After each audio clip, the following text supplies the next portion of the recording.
حضرت آدم علیہ السلام کی تخلیق سے 2000 سال پہلے اللہ تعالیٰ نے جنات کو اس دنیا میں آباد کیا، اور جنات اس دنیا کو سب سے پہلے آباد کرنے والے تھے۔ قرآن مجید میں اللہ تعالیٰ نے ارشاد فرمایا جس کا مفہوم کچھ یوں ہے، اور یاد کرو کہ جب ہم نے فرشتوں کو حکم دیا کہ آدم کو سجدہ کرو تو ابلیس کے سوا سب نے سجدہ کیا۔ اس نے کہا کیا میں اسے سجدہ کروں جسے تو نے مٹی سے بنایا؟ کہنے لگا بھلا دیکھ تو صحیح جسے تو نے میرے سے زیادہ معزز بنایا۔ اگر تو نے مجھے قیامت تک مہلت دی تو میں اس کی اولاد کو پیس ڈالوں گا، مگر تھوڑے ہی بچ سکیں گے۔ اللہ نے فرمایا چلا جا، جو ان میں سے تیری پیروری کریں گے تو بے شک جہنم ان سب کے لیے بھرپور سزا ہے۔ انسانوں کی طرح جنات بھی اللہ تعالیٰ کی عبادت کیا کرتے تھے، اور ان جناتوں میں بعض جنات اس قدر نیک اور عبادتگار تھے کہ فرشتے ان پر رشک کیا کرتے تھے، اور اسی لیے بعض فرشتوں نے اللہ تعالیٰ سے درخواست کی کہ اے اللہ تو ان میں سے کچھ جنات کو آسمان پر بلا لے تاکہ ہم ان سے کچھ سیکھ سکیں، اور اللہ تعالیٰ نے اجازت دی اور سب سے متقی جن کو چنا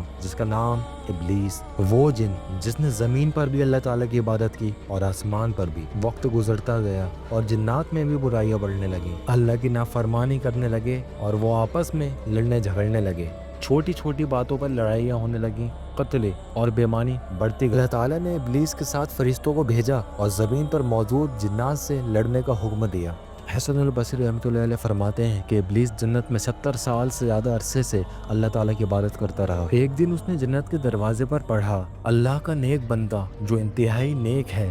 اور ایک لمبے عرصے تک اللہ کی عبادت کرتا رہا ہے، لیکن ایک دن ایسا آئے گا کہ جب وہ اس کی نافرمانی کرے گا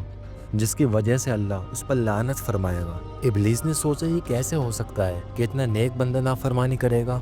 اس نے اللہ سے اجازت مانگی کہ میں بھی اس پر لعنت کرنا چاہتا ہوں، اور اجازت ملنے پر اس نے لمبے عرصے تک اس پر لعنت بلامت کی، لیکن کون جانتا تھا کہ وہ بندہ ابلیس خود ہے۔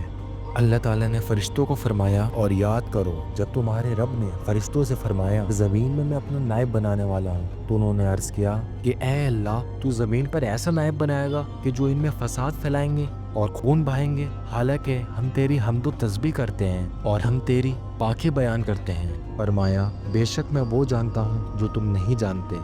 یہ سن کر ابلیس خوش ہوا کیونکہ اس کا یہ خیال تھا کہ یہ خلیفہ شاید جنات میں سے ہی ہوگا، لیکن اس کو نئی مخلوق بنائی جانے کا علم نہیں تھا، اور اللہ نے جب حضرت آدم علیہ السلام کو بنایا تو ابلیس پر مایوسی چھا گئی، اور فرشتے حضرت آدم علیہ السلام کے جسم کو دیکھنے کے لیے آتے اور اللہ کی اس عظیم مخلوق کو دیکھ کر حیران ہوتے۔ حضرت آدم علیہ السلام کا جسم بغیر روح کے 40 سال تک رکھا رہا۔ ابلیس اس جسم کو دیکھ کر گھبراتا اور جب اس جسم کے پاس سے گزرتا تو اس جسم کو مارتا اور اس جسم سے کھوکھنے مٹی کی آواز آتی، اور اس کے بعد ابلیس اس جسم میں منہ کے ذریعے داخل ہوا اور پیچھے کے مقام سے نکل آیا، اور فرشتوں سے کہنے لگا کہ تم اس سے نہ ڈرو، بے شک تمہارا رب بے نیاز ہے، یہ تو اندر سے خالی ہے، اگر میں اس پر مسلط ہو گیا تو میں ہی اس کو ختم کر ڈالوں گا۔